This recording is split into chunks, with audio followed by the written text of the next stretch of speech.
Fala galera, então vamos para mais uma videoaula. Galera, deixar o curso completinho e com os principais conteúdos que a prova aborda, tá? Na tua prova da ESA. Vamos lá, Quilombo dos Palmares, militar blindado.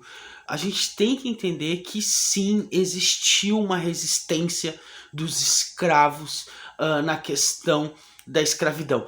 Tanto na questão do açúcar, quanto na questão do café, lá no Brasil Império, tá? Com os caifases, enfim, no segundo reinado. Mas a gente tá falando aqui da resistência do Brasil colonial, tá? E a principal resistência que teve foi uma resistência bem organizada, tá? Não foi fácil conseguir terminar com essa organização da questão dos quilombos dos Palmares. A gente vai ver nessa videoaula o sistema, como funcionava a organização dentro do quilombo dos Palmares. Tanto a economia quanto a política, cara, tá? Que era realizado dentro do quilombo. Já vou dizer que fica na Serra da Barriga, tá? O quilombo do Palmares. Então, se a prova te perguntar sobre as resistências e tal, é um pouco difícil, mas, né, não dá pra dormir, porque a gente quer essa farda aí e com certeza a gente vai conseguir ela. Fechou? Então é o seguinte, olha só, galera. Quilombo dos Palmares, tá? A formação do Quilombo dos Palmares. Vou colocar aqui pra vocês. Tudo direitinho, uma videoaula curta, mas que vale a pena. Não vou ficar em cima do homem aqui, né, cara? O homem foi sensacional. O cara foi sensacional. Bom, tudo que a gente precisa saber.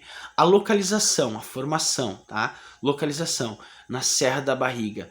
Total de 20 quilombos, cara. Ou seja, acampamentos, agrupamentos. Como isso funcionava? O escravo que fugia, conseguisse chegar... Cara, o escravo que fugisse, mano, e conseguisse chegar no Quilombo dos Palmares, muito raro, ele conseguiria ser capturado, né, para a fazenda de novo. E aí vai entrar, galera, o trabalho de quem? O trabalho dos mercenários, dos bandeirantes, tá? Então, localização na Serra da Barriga, tá? A subsistência, né? Do que eles sobreviviam, tá? Caça, pesca e coleta de frutos. Agricultura, feijão, milho, batata doce, banana, feijão de novo, né? Muito feijão, botei ele de novo, desculpa, tá? E mandioca. Cara, é até meio parecido com as tribos indígenas, tá? Mas já vou te dizer uma coisa. Cara, não é porque ele era escravo da África que não tem história. Cada escravo tinha a sua vida social na África, né? O que acontece? Eles eram capturados por, não é tribos, né? Por reinos africanos quando estavam em disputas, né? E o reino que perdia o conflito geralmente tinha os prisioneiros. Os prisioneiros, eles eram vendidos na costa africana pelos próprios africanos para os portugueses, tá? E aí os portugueses para os espanhóis, principalmente para os portugueses. E aí eram trazidos aqui para o Brasil. E muitos escravos eram filhos de reis, de rainhas, de famílias, cara, bem sucedida na África. Tanto é que todo escravo ele tinha a cabeça raspada. Por quê? Para terminar com a sua identidade. Então, quando a gente fala na escravidão, cara, a gente tem que entender a seguinte questão, né? Para o europeu, claro, né? Ele usava essa justificativa, mas para o europeu era uma oportunidade de viver. Né, uma oportunidade de viver, porque ele estava lá como prisioneiro, seu reino tinha sido dominado, né, pelo reino rival no continente africano, E ele tinha essa oportunidade de viver, mesmo sendo separado da família, ou muitos vinham, né, com a mãe, a mãe vinha com os seus filhos, e aí quando chegava no Brasil, principalmente no Rio de Janeiro, eles eram vendidos em feiras, e tu sabe, né, que se na feira ali tu é uma mercadoria, os escravos eram uma mercadoria com a cabeça raspada, lembrando, já apagando a identidade, né? Uh, então, eu não sou obrigado a comprar a mãe e os dois filhos. Eu compro um filho, aí vem o outro, compra outro filho. Então, aquela separação total. Por isso que o Quilombo dos Palmares, ele deu muito certo. Porque todo o africano, ele se uniu em prol de um único objetivo. Se libertar do trabalho escravo, né? E também, cara, conseguir recuperar os seus familiares que ficaram perdidos pelo Brasil, tá? Lembrando, cara, que a troca... Cara, era muito louco, assim, porque tinha algumas fazendas. Não, isso aí o prof tá confundindo com o cangaço, né? No cangaço que é assim, os cangaceiros, eles iam umas fazendas realizar trocas ali e tal, trocavam alguma coisa por outra, enfim. Mas isso é o cangaço, não é a questão do... Nem vou cortar isso, tá? Já vou deixar essa dica aí, tá? Mas... cara, o quilombo do Palmares, os quilombos eram muito bem organizados, fortificados.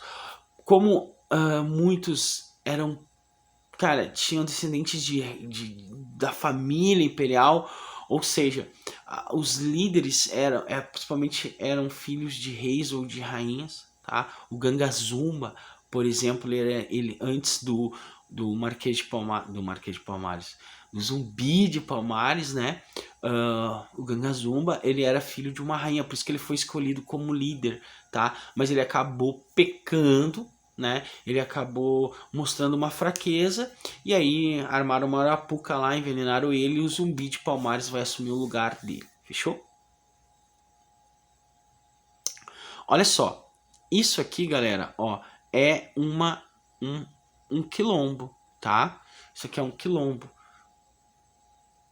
Isso aqui é um quilombo. Pronto, história. Deixa o prof ver aqui direitinho. É que tá com problema aqui, ó. Pronto. Vamos lá. Bom, Mocambos. Palmares era o resultado de uma junção de mucambos, pequenos assentamentos de escravos fugidos. Então, cuidado à organização. Mucambos era o que? Pequenos assentamentos de escravos fugidos. Então, criavam-se assentamentos ao redor um do outro. E aí isso tinha muita palmeira lá, por isso que ficou conhecido como Quilombo dos Palmares também, tá? Vou continuar lendo ali, que foram construídos na divisa de Alagoas e Pernambuco. Na época, tudo fazia parte da mesma capitania. Olha só que legal, que interessante. Vamos aproveitar essa aula, né? Alagoas, ela vai se tornar uma capitania independente depois da Revolução Pernambucana, porque ela não vai aderir ao movimento como aconteceu com a Bahia, que vai aderir ao movimento da Revolução Pernambucana. Alagoas não vai aderir, não vai fazer parte da Revolução. E aí o que vai acontecer? Alagoas vai ganhar como um prêmio de fidelidade, né, do Império. Do Império não,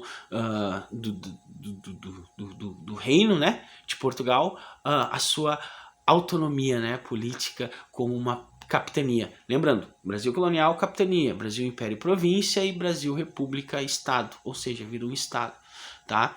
Mas na época tudo fazia da mesma capitania. Bom, no caso de Palmares, os mocambos formavam uma confederação quilombola que se estendia por um território razoavelmente vasto.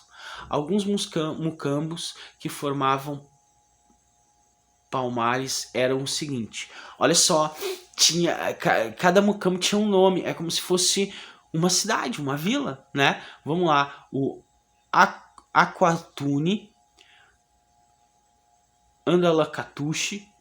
Andalaquituxe, Subupira e Cerca Real do Macaco, ou apenas Mucamo do Macaco, tá? Cara, isso aqui é muito questão de ESA, tá? Todo mundo conhece o Quilombo do Macaco, mas e aí, quais são os nomes de cada mucambo? Então, é bom saber, deixa lá no teu mapinha mental, tá? Gangazuma, tá? Pô, cara, Gangazuma, o primeiro rei, filho de uma princesa do reino do Congo, tá? Ele vai acabar morrendo envenenado pelo zumbi do Palmares. Por quê? Porque foi feito um acordo, olha só, foi feito um acordo que todo o todo africano que nasceu no quilombo de Palmares, ele não seria escravo, mas todos que estavam ali foragidos, ou seja, que não nasceram, seriam escravos. E esse acordo não foi muito bem visto, né? Por muitos ali, inclusive pelo o zumbi de Palmares, tá? Por quê? Porque mostra fraqueza, tá? Então, vai acontecer o quê? Eles vão envenenar, tá, o Gangazuma, e aí vai entrar zumbi de Palmares. Cara, não vai ser fácil derrubar, o quê? Galera, o quilombo, porque ele era muito bem organizado, tanto quanto militarmente, tinha toda uma questão, como é que eu vou te dizer, de cuidado contra as invasões aos quilombos, né? Então foi feitas muitas expedições, tá? De muitos bandeirantes para bandeirantes, índios, enfim, cara, portugueses, tudo para tentar terminar com o quilombo dos Palmares. Só vão conseguir terminar com ele em 1695. Tá? Em 1695, com o Bandeirantes Domingos Jorge Velho. Então, anota aí que a questão da ESA, a ESA cobra muito personagem, tá? Cara, vai ser complicado, porque eles vão arrancar a cabeça do zumbi, deixar como exemplo ali, né? O que acontece com os revoltosos, né? Com quem tenta fugir, tá? Então, o Francisco Zumbi, cara, ele vai ser adotado por um padre, né? E ele não vai ser escravo. Depois ele vai acabar fugindo lá pro Quilombo dos Palmares. Enfim, e ele vai acabar morrendo em 1695. Fechou? Galera, é isso. Não adianta eu ficar enrolando vocês aqui. Eu acho que já até foi muito rápido, muito longo essa aula aqui. Então, Quilombo dos Palmares, a resistência ali no Brasil colonial sobre a escravidão, acho que é isso. Qualquer dúvida, vai lá no Instagram, a história toda. Não precisa nem seguir o SOR se não quiser. Vai lá, te identifica, professor, sou aluno do Militar Blindado, e aí o prof sempre tira dúvida aí de quem entra em contato com o professor, tá? Não se preocupa. Um abraço, galera, até a próxima videoaula.